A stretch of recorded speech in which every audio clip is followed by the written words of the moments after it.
kitabu 12 kitabul ilmi ko dambugal yewteyngal en fi gandal babu 241 ka riyadu salihina darsu en fadlul ilmi ko ɓural fi gandal ta'alluman ka jangugol wa ta'liman e ka jannugol ɓural ko woni e jangugol e ko woni e jannugol wala allahu taala Allah daali seede andinalngol en gandal no teddi no mawni no mari ɓural Allah la daalanine laaɗo ñande wo yo toromo kanko Allah gandal wa qul wi'u Muhammadu ñande o ñande wi'u rabbi joomi an yo zidni ilman ɓeydanan gandal ko heɓuɗa ko ɗuuɗi wo yiltotoroɗa la yum ɓeydu wa qala taala Allah daalno ko qul wi'u hal yastawi alladina to sino fota ɓeeɗo ya'lamuna ganduɗuɓe walladina ɓe la ya'lamuna ɓe janga e se ɓe no fota la wa qala taala yarfa illahu alladina amanu minkum والذين أوتوا العلم درجات وقال تعالى إنما يخشى الله من عباده العلماء وعن معاوية رضي الله عنه قال قال رسول الله صلى الله عليه وسلم من يريد الله به كلا ألف لنا خيرا مؤجر يفقه وفهمنا في الدين في دينك متفق عليه دون لا بعدي دون ولدي لا دماغي كلام الله فعلنا مؤجر وفهمنا دينا sitawi woni a oɗo hadise janngama hara ko a hooliɗo maako jinelaɗo a anditi ko a jeeyaɗo emo Allah famini dina seeɗa a taway ɗum no weeli par ce que haray a andi an on way a jeeyama e ɓe Allah falanaɓe moƴƴiradna e laara ɓe Allah fami en dina an ibnu mas'udin radiallahu anhu qala qala rasulullah sallam nelaɗo Allah maki la hasada gañanandi ala illa fi isnatayn sona piiji ɗiɗi rajulin yi'a neɗɗo atahu llahu mo Allah okki malan jawdi fasallatahu Allah wurtamo ala halakati e dow finansugol ndi jawdi ñamande fil haqqi e fi gonga kan e fi dina kan no selli ka sunoɗa fiya heɓu sifa ko heɓi an kadi waɗa sifa ko o waɗata wa rajulin e neɗɗo atahu llahu Allah okkamo alhikmata hikma faamu e ñeeñal e technique fo tawa kanko yaɓɓude biha himo ñaawira on faamu on gandal wa yuallimuha himo janna kadi ngal gandal on hikma mo o faami haray ɗon kadi a yeloto ya heɓu gandal e faamu ko heɓi kon an kadi janna waajora faamina yimɓe ɓen no woni jannirde o waajora o faamina yimɓe ɓe muttafaqun alayh wal muradu ko fanda kon bil hasad e gañanani ndin ɗo wona yelagol yo iw e junngo makko bona añanamo na ɗum alghibtatu bimana ko sunagol wa huwa ɗum an yatamanna mithlahu bimana ko nde o yeloto nde o heɓata sifa mum na nde o yeloto yo iw e junngo o e bona de na ndi gañanani ndin ko fanda ونبي موسى رضي الله عنه قال النبي النبي صلى الله عليه وسلم ماك مثل ما بعثني الله به مثال صفة الله نلير لنكم من الهدى إمرد إبوال والعلم إغاندل كمثل غيث دون مثال طبو أصاب أرضا طبو أنساج إليدي فكانت لاتو منها كدون إليدي دين طائفة نكيل غو طيبة لابدي ببلة الماء دي جبان ديان دان بمعنى ɗi kañum nokkeli ɗin hara ko leydi laaɓundi yara ndiyan ɗam ɓenna ɗam ɗam ɓeeɓa fo ambatatil kala hande kadi leydi ndi ndi fuɗina puɗi wal ushba e leɗɗe alkasiri ɗuɗuɗe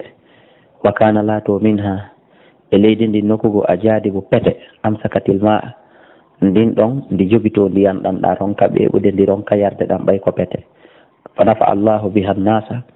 Allah naftira yimɓe ɓen ɗan ɗon ndiyan sabu ko pete ɗen jogii ɗan kon ɓe yarali ndi ndin ɗo leydi ndi fuɗinta kono ndi jogii ke bete kadi ndiyan ɗan yimɓe ɓen ara yara fa sharibu minhu ɓeera ɓe yara e ndiyan ɗan wo saɓu ɓe ñeɗa ɓe yarnoya e wo zara'u ɓe rema ɓe yarnoya puɗi maɓɓe ɗin ɓe rema wa asaba ta'ifatan ndiyan ɗan saaƴa e fedde goo minha e leydi ndi mbimana e tumbe goo ukhra goɗɗe goo innama hiya hara ɗen ɗon tumbe kañum ɗi anum ko boowe la tumsiku ma an jogitata ko ndiyan ɗan fiyo yimɓe ɓen aru ƴooga tawa kadi wala tumbitu kalla an ta kadi wata fuɗinde puɗi ndi ɓeɓinay ndiyan ɗan ndi yara ɗan ndi ɓeɓɓina yimɓe ɓen naftorta ɗan e hoore kadi ndi fuɗinantaɓe goɗɗum leydi goo ko noon wayri a ɗi misaluji ɗo tati ko ni kadi yimɓe ɓen wayi fa dalika ko ɗum ɗo misal ko misal man fagahu on mo Allah subhanahu wa ta'ala ma on faamuɗo fi dinillahi e dina Allah tabaraka wa ta'ala kan naama wiɗen ko ɗum woni masalu misal man faqahu on faamuɗo fi dinillahi dina Allah ka wa nafa'ahu o naftiri kadi faamu makko o naftiri gandal makko ngal ma ba'athanillahu bihi konko Allah neri lan sabu muɗum fa alima o andi wa allama o jadni on ɗo woni leydi yarundi ndin ndiyan ɗan fuɗinani jama on huɗo e haako e puɗɗi remoruji maɓɓe ɗi. wa masal misal man lam yarfa bidhalika ra'san, on mo ɓantali hoore muɗum tefali landaki walam yaqbal o jaɓali hudallahi peewal allah alladi ngal ursiltu bihi, bimana walam yaqbal hara o jaɓali hudallahi peewal allah alladi ngal ursiltu bihi ngal mi nelida e muɗum. ko ɗum woni leydi yarni ni ndiyam ɗan fof muɗum ɓeɓɓini fuɗinanali kadi yimɓe ɓen tan yehunde muttafaqun alayhi. jannguɗo on kadi faami yilti kadi gollitirali e yilti kadi jannali afon janngi faami gollitiri kono daraki janni yimɓe ɓen no way wono ɗeɗa pete ko ɗum woni e jogitiɗe ndiyan ɗan fuɗinanali yimɓe ɓen kono acci ndiyan ɗan ɗon bete naftorama. wa an Sahal ibn Sa'd radiyallahu anhu anna nabiyya wonde nabajo Allah sallallahu alayhi wa sallam قال وما كان لي علي سيدنا علي رضي الله عنه بماكي علي فوالله مي وندري الله لأن يهدي الله بك أن الله فيونير تسابو ماذا سابو غندال ماكو جانو دامو ماكو واجي دامو رجلا غوركو واحدا غوتو أن الله فيونير تسابو ماذا نئنو غوتو بيت سابو وكيلار ماذا كدينة وانا سابو ها غوتو بيت فيوا خير لك كنو مرمى يند من همور النعم دين ده بطا أنجلو دي بوديجي دي ko wiiraangel o ɗi boɗeji ɗin hari ko ɗen jawle ɓurno marde valande ñande hande ko dala ero woni ko wiyete kon hayru ni'am humru ni'am ngeloɗi boɗeji hande ko dala ero remplace ɗum muttafaqun alayhi. akhi yeetin noon si tawi woni an a heɓi yimɓe tato nayo jowo sappo nogayo temedere ɓe Allah faminiri diina saabu ma ɓe Allah accintiniri boneji saabu ma ɓe Allah fuɗɗini piiji moƴƴi saabu gandal ma e waaju ma e yannugol ma haray en andi an on hiɗa e sahaw en andi an on amalama a kalifi walla waɗen jeeyaɓe ɓen. wan Abdullah ibn Amr ibn al-As radiyallahu anhuma anna nabiyya sallallahu alayhi wa sallam qala ɓe makki ballighu anni yettina nelan walaw aya hay ko aya goto ko firi mi mana hay so tawi woni ko aya goto woni ko jannguɗa famɗa naya inno min ɓay mi janngaɓuy on aya goto immo janna on ɗon an kadi wajoɗa. wa haddithu an bani israila yewte kadi fi bani israila wala haraja illa wa ala waman kadaba alayya kala fenuɗo e hoore mutaammidan e hoore teware faliyata o daro o inna nelaɗo maaki ɗum ɗo nelaɗo haɗi ɗum ɗo nelaɗo yamiri ɗum ɗo taw ko fenande o tewi pas faliyata bawwa ayo heɓilo maɗo adaho jonde makko nde minannari ko e madde kayita jahannama rawahu al-Bukhari. woodi feneteɗo e hoore mum luttara wona sifa nelaɗo Allah sallallahu alayhi wa sallam. wa Abi Hurayrata radiyallahu anhu an rasulillahi anna rasulallah nde nelaɗo sallallahu alaihi wasallam qala ɓe maki wa man salaka tariqan kala natuɗo e laawol yaltamisu fihi ilman harangol laawol ko yaltiri e maggal wona goɗɗum ko fi ɗaɓɓugol gandal surtout hara ko gandal islam ngal alqur'an e sunna ko ɗum woni ko fanda ɗo sahhala llahu bihi Allah newinanaymo ngol laawol sahhala llahu lahu Allah newinanaymo bihi sabu ngol laawol gandal ɗon o newinanaymo o ɗeltanamo o gudoranamo tariqal laawol kadi ila jannati yahangol kaal janna rawahu Muslim ko imam Muslim filli. wa anhu ƴettama e makko aydan kadi radiyallahu anhu Allah welema anna rasulallah nde nelaɗo Allah sallallahu alaihi wasallam qala ɓe maki man da'a kala nodduɗo ila hudan faade peewal diina Allah kan kana lahu la tantamu min al ajri immorde joddi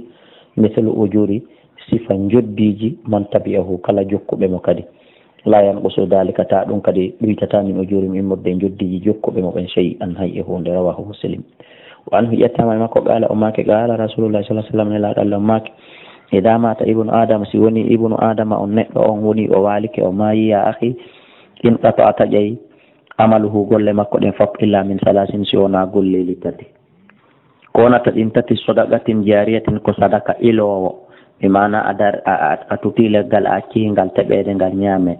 a si kolloru accihindu ƴogirede a darni suudu accihindu hoɗira a darni juulirde accihinde juulirede a moƴƴini pomma travaux acci ɗum no dogirede e ko nandi sa tawi ɗum ko ɗum wiyete sadaqatum jariya aw ilmin ma gandal ngal jannuɗa yimɓe ɓe yuntafaw bihi ngal naftorede ɓaawo ma yimɓe ɓen no janngude e ko jannuɗa kon ɓaawo ma aw waladin ma acca ɓiɗɗo moƴƴo salihin moƴƴo yadu ulahu munu du'anomo haray golle neɗɗo ɗen fof taƴay si o maayi si wona ɗiɗo tati ɗiɗo ko ona yiɗi continuer ɗiɗo ko ona yiɗi continuer rawahu Muslim ko imam Muslim ko filli hadis o ɗiɗo tati kadi en andi ko yawata kadi ko pode ko ɓiɗɗo moƴƴo mo accuɗa on mono du'anoma mono ittanama sadaka andi ɗon kadi no continue en tant que on ɓiɗɗo ma ɗon no wuuri ñande o maayo haray ɗum ɗon kadi kopi amma noon ko wiyete kon sadaqatun jariya ngal gollal moƴƴal ngal waɗuɗa accuɗa jama on no naftorde ha ñande dargal ngal dari haray ɗum ɗo jama on no naftorde. Ngal gandal ngal jannuɗa accuɗa yimɓe ɓen no janga ngal ɓawma ha ñande dargal dari haray ɗum ɗon kadi yimɓe ɓen no naftorde. Par ce que ɓe janguɓe ɓen jungo maɓe maayay kono haray woɓɓe goo kadi jangi jungo maɓɓe, ɓen kadi maayay kono haray woɓɓe goo kadi jangi jungo maɓɓe ko non ha ñande dargal dari. Wa anhu yettama makko qala maki sami'tu min rasulullah sallallahu alaihi wasallam yaqul heɓe maka adduniya aduna de mal'unatun ko huɗaɗo mal'unun ko huɗaɗum kadi ma fiya kala koni aduna illa dhikrallahi ta'ala sona jantagol inde Allah wa ma walahu e kanko Allah hefti fimo wa aliman e gando on aw muta'alliman ma jango on ko ɗiɗo nayi woni na ko huɗa e nder aduna ko jikon fof ko huɗaɗum. Rawahu Tirmidhi wa qala hadithun hasanun. Qawluhu wa ma walahu e kala kon ko hefti fi Allah ay ta'atullahi ko ɗoftare Allah nden ɗoftagol Allah ngol. Wan Anas ƴettama Anas radiyallahu anhu qala wi qala rasulullah sallallahu alaihi wasallam nelaɗo Allah maki man kharaja kala yaltoɗo fi talabil ilmi e ɗaɓɓugol ganda fo horay on ɗon fi sabilillahi rahima e ɓantugol lawol dina Allah hatta yarji ha o rutto. Rawahu Tirmidhi wa qala hadithun hasanun. Wa Nabi Sa'id al-Khudri radiyallahu anhu ar rasulillahi ko ƴetta nelaɗo sallallahu alaihi wasallam qala maki lan yashbi mu'minun neɗɗo harata gomɗinɗo harata min khairin moƴƴere hatta yakuna ha laato muntahahu hattorde makko nden aljannata ka aljanna. Ko neeɓi waɗude moƴƴere, ko neeɓi juulude o janga o hoora o itta sadaka, o harata moƴƴere nden o harata baraji ɗin ñande waray mo weelahi mo reriɗi ha hattirde makko nde wona o naati aljanna. Rawahu Tirmidhi wa qala hadithun hasan. Wa Nabi Umamata radiyallahu anhu anna Rasulullah wonde nelaɗo Allah sallallahu alaihi wasallam qala ma fadlul ilmi ɓural gandal alal ibadi e hoore jiyaɓe ɓen ka fadli no wayno ɓural an komi ɓurdi kon ala adunakum e ɓurɗo kadi jasude e moɗo. Hay noon ko nelaɗo ɓurdi karamokojo towɗo e meɗen ɗum hino tiiɗi nafere koɓe ɓurdi ɓurɗo kadi jasude e meɗen en faami ka. Tumma qala rasulullah sallallahu alaihi wasallam refti nelaɗo Allah maki inna allaha andi Allah malaikatahu e malaika e makko ɓen wa ahla samawati wal ardi e yimɓe ɓe ka kammoli fof e ka leydi hatta namlata ha hay korndoli fi juhriha wongel e nder nduru mu'um o hattal huta ha hay liƴƴi ɗin fof ɗum ɗo fof lay salluna hino du'ano ala muallimin nasi e dow jannowo yimɓe ɓen alkhayra ko moƴƴi jannowo yimɓe ɓen wonɗo dariɗo no jannude yimɓe ɓen ɗiɗo piiji fof hay ñuuƴi ɗin fof muɗum hara hino du'anade mo. Rawahu Tirmidhi wa qala hadithun hasanun moodi en torki Allah tabaraka wa taala yalla waɗe en jannowo. Wa an Abi Darda radiyallahu anhu qala wi sami'tu min rasulillahi sallallahu alaihi wasallam yaqulu himo maka man salaka tariqan wo kala naatuɗo e laawol yabtaghi fihi ilman hara himo ɗaɓɓa gandal e nder ngol laawol sabu ɗum sahhala Allahu lahu Allah newinanaymo tariqal laawol ngol o yarata ila jannati ha ka aljanna. E kadi wa innal malaikata hara malaika ɓen la tada'u ajnihatiha hara heɓe weɓɓitude ɓe wallina gabitanji maɓɓe ɗin li talibil ilmi wonande o ɗaɓɓo gandal fi yo rewɗon wota o barmo wota o feggo o ridan ka weltorgol ɓe ma yasna'u ko o jokki kon ka weltanagol mo. Wa innal alim ande no gando o la yastaghfiru lahu hino insinanomo man fi samat kala koni konko kammuli wa man fil ardi kon ka leydi hara hino toro Allah yo Allah yaafo on tigi hatta al haytanu fil ma hani liƴƴi ɗin ka nder ndiyam ɗum ɗo fof moodi yo Allah waɗi en gando waɗa en jannowo. Fadlul alimi ɓural gando alal abidi e dow rewowo Allah mo janga nane moƴƴa ɓural gando ko ɓurdi kon rewowo Allah mo janga ka fadlil qamari nono ɓural no lewru ndum ɓurdiri ɗon ala sa'iril kawakibi e hoore koode hedditiɗe ɗen ɗum eɓɓodira honno itti e sikki kam ɓural gando e hoore mo janga rewata Allah ɗum ɗon kan haray woni différence no lewru ndum ɓurdiri noon niɓe en si woni ko lewru ndum ɓurdiri kon koode ɗen hino fota si woni ko gando ɓurdiri kon jiyaɗo rewowo Allah wakkiliɗo mo janga fotiwa lewru ndum e koode ɗen andi ɗum ɗa fotay wa lewru ndum eniɓe ɗen. Wa innamal ulama ande no jangoɓe ɓen warasatul anbiya e ko ɓe woni koroni annabaɓe. Wa innal anbiya sabun annabaɓe lam yuwarrithu ɓe eronaka dinaran wala dirhaman ɓe eronaka kanŋewo kaalisewo dalawo e rowo. Wa innama warrathu ande ko ɓe woni korona al ilma ko gande faman akhadahu wallahi kala heɓuɗo nga al gandal diina islam musidɓe julɓe akhada bi hazwin wafirin haray o heeɓi geɓal timmongal geɓal yonaygal geɓal merutungal geɓal suniningal wonande mo tawata haqqille mum ɗen no hisi kono boy duufi haqqille muɗum ɗen muuɗi. Rawahu Abu Dawud wa Tirmidhi. وعن أبي مسعود رضي الله عنه قال وسمعت من رسول الله صلى الله عليه وسلم يقول بما كان نضر الله يو الله أن جلب امرأ نئدو سمع منا جنتي دو من شيئا قدن فوالله كان كدي أدري أجوداك أدارك ها أيرتني دون e jungo ɓe nanali ɗin o yettinira ɗum kama sami'ahu wono o naniri noon hara o ɗoytali o ɓeydali farubama muballahin saabu heewi yettinowo aw a hunjotoɗo min samin immorde emo o nani on e jungo muɗum yo Allah jalbin yeeso on ɗon gon mi mana ɗum ɗo fof ko lerɗingol andina ɓuure e moƴƴere ko woni kon e jannugol kañum kadi ko jangi kon hara jooɗodaki e muɗum rawahu Tirmidhi wa qala hadithun hasanun sahihun وعن أبي هريرة رضي الله عنه وقال قال رسول الله صلى الله عليه وسلم من سئل كلا لندا عن علم غاي غندال بمعنى لندا مسألة ما دو لندا فالجيتغول فكتمه أسود دون توله مو أندي وودر أندينغول مو أندا أون uljima yawmal qiyamati ko ɓi'iroyteɗo ñalande dargal ko jolkiroy ko ɗowiroyteɗo afwan ko ɗowiroyteɗo ñande dargal bili jamin ɗoworgal min nanin immorde yitte yo Allah dandu en rawahu Abu Dawud at-Tirmidhi wa qala hadithun hasan wa anhu ƴettama e Aba Hurayra toujours qala o maki qala Rasulullah sallallahu alaihi wasallam nelaɗo maki man ta'allama ilman kala janguɗo gandal yabtaghi bihi tawa ko himo ɗaɓɓirde ngal ɗon gandal wajhullah yeeso Allah ngo azza wa jalla wona fi yingo wona fi yo jiiba makko heewu wona fi o mante la yata'allamahu hara o jangirali ngal illa li yusiba bihi sona fi la yata'allamahu hara o jangirali ngal illa li yusiba bihi sona fi yo heɓirngal aradan teddungal min ad-dunya e morre kadna lam yajid so tawi ko ɗum o warri hara o heɓoyta arafal janna ko wiyete kon urengol aljanna ngol yawmal qiyamati ñande dargal yo Allah danda yani riha ha ko ure ko ngol ko fanda rawahu Abu Dawud bi sanadin sahih وعن عبد الله بن عمرو بن العاص رضي الله عنهما قال وما سمعت من رسول الله صلى الله عليه وسلم يقول هماك إن الله لا يقبض العلم وجبت تاغاندانغال انتزاعا كسرتغول ngal بما ناس بيجنتingol yimɓe ɓen wayre kaari hino jangi wona joni o janga nanon o jaɓitirdangal yantazi'uhu o jaɓitangal minan nas immorde yimɓe ɓen wona hiɓe hunjino kono joni ɓe hunjaaki nanon o jaɓitita walakin koni yaqbidul ilma ko ganduɗuɓe ɓen o warata be qabdil ulama'i bi mana yaqbidul ilma o jattire gandal ngal be qabdil ulama sabu tamugol ruhuji jangoɓe bi mana le koye sabu warugol jangoɓe ɓen hatta ida lam yubqi aliman ha tawata hara heddaki janguɗuɗo hay e goto hande kadi ittakhadha an-nasa yimɓe ɓe jogito ru'usan hooreɓe juhalan majjuɓe fasu iluɓe lande ko ɓe anda fa aftuɓe jabora bi gayri ilmin ko alda e gandal ɓe jabora fi wata teddungal ko ɓe teddinakon e jikke ko ɓe jikkakon fi wata ɗum bonu anda hara ko ɗum non bonu fa dalluɓe majje o adalluɓe majjina muttafaqun alayh yo Allah on dandu en tawede e gonɗon jamanu ya hayyu ya qayyum yo Allah waɗ en janguɓe janguɓe sakitoɓe feññinana jama on hara suuɗa naaliɓe yo Allah on waɗ en janguɓe landeteɓe jaabo kadi embere ko jangi kon ya hayyu ya qayyum yo Allah waɗ en fewɓe fewnoɓe wata o waɗ en ɓeɗo wiyaɓe fa dallu adallu ɓe majjini wata Allah waɗ en jiyaɓe ɓen ɗo musidɓe julɓe en yii haaka janguɗo jannowo haaka fi o manta ɗon haaka fi o teddina towna ɗon liƴƴi ɗin ka nder ndiyam hino du'anomo korlolli ɗin ka nder leydi hino du'anomo malaika e yimɓe e jinna no du'anomo haray wakkilo ɗen ɓayɗo ko si innanoma hajjuɓe ɓen hino du'ane innen min mi maramoyen komi hajjira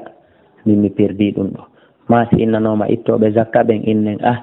enen en mara ko itten zakka ma si innama hooroɓe ɓen tawɓe no mari nawnaje ɓe wata horude ɓe inna ko ɗum kono ko innama ko janguɓe ɓen wakkilo ɗen jangen bere kun anduɗe wo kadi jannen tagore nden hara en wuddanali tagore nden kono musidɓe julɓe haray ko ɗum woni ko torondirɗen haray hino numéro téléphone ji ɗin haray kadi hito gonno jolti ha haray toujours ko ampesugol wuuridaɓe ɓen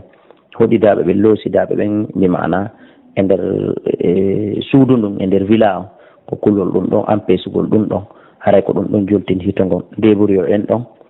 bere ko nanɗen ɗo woyi Allah tabaraka wa taala waɗan en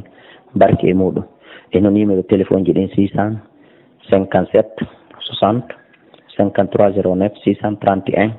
60 53 09 628 60 53 09 même numéro kadi ka sotelgi wallahu a'la wa a'lamu.